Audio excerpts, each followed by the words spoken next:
নমস্কার বন্ধুরা, simple cook with পলির পরিবারের সবাইকে স্বাগত জানিয়ে নিয়ে আবার এক নতুন রেসিপিতে হাজির হয়েছি।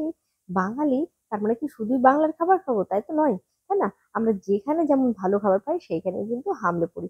তো ভাবলাম মেলা বা অন্য কোথা থেকে কিনে না খেয়ে যদি আমরা বাড়িতে এই রেসিপিটা খুব সহজে আর সিম্পল ভাবে বানিয়ে নিতে পারি তাহলে কেমন মজা হয়, তাই জন্য এর জন্য আমি সেদ্ধ আলু নিয়েছি 5টা, বেসন নিয়েছি বাদাম, আর এইখানে দেখো মশলাগুলো ভালোভাবে দেখে নেবে। এখানে ধনেপাতা নিয়েছি, সাথে আদা নিয়েছি এক কুচি, আর নিয়েছি কয়েক টুকরো রসুন, আর নিচে দুটো লঙ্কা। এটা তো একটা আলাদা চাটনি হবে। আর এইখানে এই যে বাদাম, লঙ্কা, ধনেপাতা, এটা দিয়ে কিন্তু একটা চাটনি হবে। আর কারি পাতা আর যে কাঁচা লঙ্কা কুচি এগুলো কিন্তু আলাদা রয়েছে, আর ধনেপাতারও আলাদা কিছুটা কুচি নিয়েছি। সাথে এখানে নিয়েছি পাউরুটি। পাউরুটির সাইজগুলো ঠিক এরকম হলে বেশ ভালো হয়। তো চলো প্রথমে হচ্ছে বাদামটাকে ভেজে নেবো। এখানে বাদাম রয়েছে 50 গ্রাম। তারপর খুব ভালো করে এটা হালকা করে যে খোলাতে ভেজে নিতে হবে, মানে শুকনো, এখানে কোনো কিছু লাগবে না। তারপর খুব ভালো করে ঠান্ডা হয়ে গেলে এটা খোসাটা ছাড়িয়ে নিতে হবে। এটা দেখো চাটনি তৈরি হবে। হ্যাঁ, বাদামের স্পেশাল চাটনি। তো চলো এখানে 1 চামচ তেল দিয়ে এখানে সর্ষে ফোড়ন দিয়ে দিলাম, কালো সর্ষে। তারপর লঙ্কা কুচি দিয়ে দিলাম, আর দিয়ে দিলাম কারি পাতা। এবার একটু নেড়ে চেড়ে নেবো। তারপর এখানে দিয়ে দেবো সামান্য একটু হলুদ গুঁড়ো, তাতে করে কালারটা খুব সুন্দর আসবে। এখানে কিমাটা তৈরি করতে খুব একটা বেশি ঝামেলা লাগে না। এবার হচ্ছে আলুটাকে একটু ম্যাশ করে দিচ্ছি।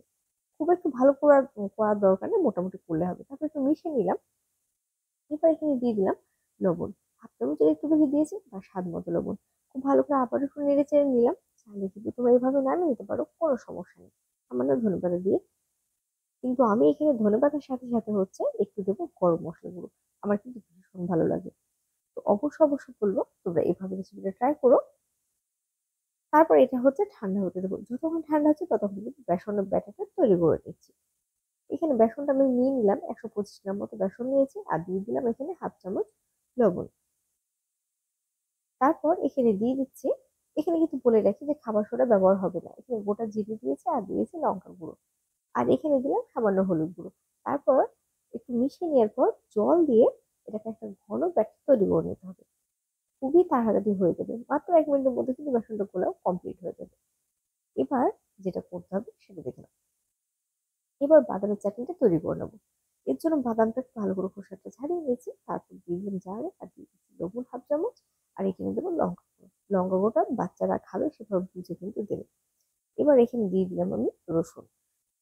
আর একটা জিনিস দেবো, তার জন্য এখানে কড়াইতে তেল দিয়ে দিলাম। তেলটা গরম হতে দেবো, আর যে ব্যাটারটা গুলেছি সেটা কিছুটা পরিমাণে এখানে ভুজিয়ার মতো করে নেবো, বা বদি যাই বল না কেন, ভেজে নিচ্ছি।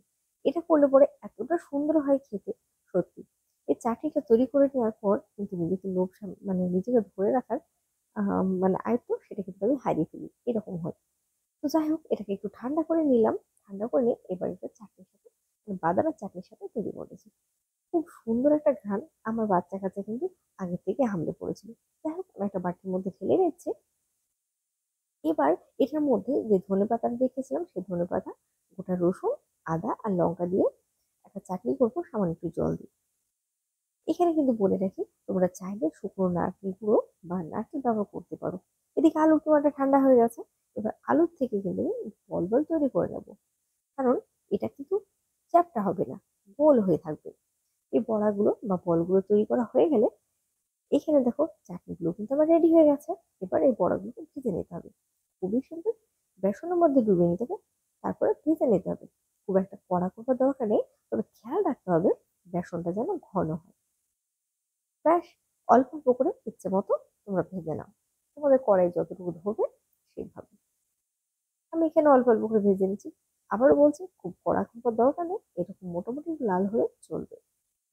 হয়ে গেলে আমি এটা তুলে রেখে দিচ্ছি। বাকিগুলো আমি একইভাবে ভেজে নেবো। প্রিয় দর্শক বন্ধুরা, যারা আমার চ্যানেলে নতুন রয়েছে, আমার পরিবার নতুন রয়েছে, তাদেরকে অবশ্যই স্বাগত। আর বলবো যে আমার চ্যানেলটি একটু সাবস্ক্রাইব করে নেবে। হ্যাঁ, এখানে বলাই হয়নি, এখানে লঙ্কাটা ভাজতে হতো, যেটা আমি দেখাতে ভুলে গেছিলাম। যাই হোক, তোমরা কিন্তু লঙ্কাগুলো ভেজে নেবে। এই ধরনের খাবারের সাথে যদি লঙ্কা একটু ভেজে নেওয়া হয় ভীষণই ভালো লাগে।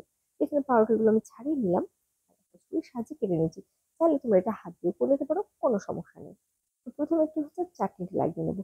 দুই সাইডে একবার লাগিয়ে নিতে পারো, কোনো সমস্যা নেই। তারপর যে বাদামের যে চাটনিটা তৈরি করে রেখেছিলাম সেটা দিয়ে যাবে। এটা না হলে কিন্তু এই বড়া পাওটা একেবারে অসম্পূর্ণ। তারপর বড়াগুলো দেওয়ার পর একইভাবে আমি এটা দিয়ে নিচ্ছি। আর একটা তৈরি করে দেখাচ্ছি।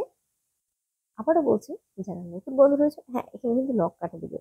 যারা লঙ্কা খেতে পছন্দ করো অবশ্যই দিবে, আর যারা পছন্দ করো না তারা দিও না। অবশ্যই আমার চ্যানেলটি সাবস্ক্রাইব করে নিও, আর ভালো লাগলে ভিডিওটা বন্ধুদের সাথে শেয়ার করে দিও। আর একটুখানি কমেন্ট করে জানাতে ভুলো না যে তোমাদের ঠিক কেমন লেগেছে। আমি বলি নতুন নতুন ভিডিও নিয়ে তোমাদের সামনে হাজির হয়ে যাব। আজকের মতো এখানে বিদায় নিলাম। সবাই ভালো থাকবে, সুস্থ থাকবে। দেখা হবে একটা রেসিপি। সে পর্যন্ত নমস্কার।